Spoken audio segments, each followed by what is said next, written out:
الرحيم.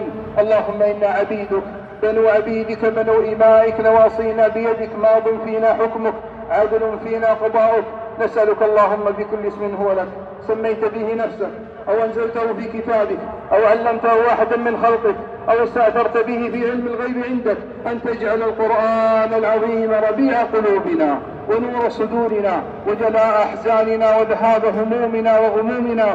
اللهم اجعلنا من أهل القرآن الذين هم أهلك وخاصتك.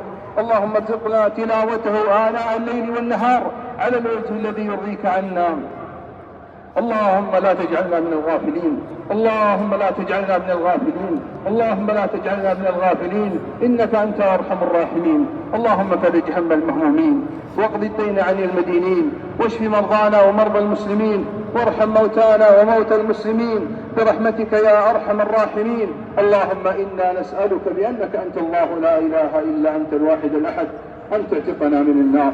اللهم اعتقنا من النار، اللهم اعتقنا من النار واجعلنا من عبادك الأبرار. وصل اللهم على نبينا محمد وعلى آله وصحبه أجمعين. سبحان ربك رب العزة عما يصفون وسلام على المرسلين والحمد لله رب العالمين.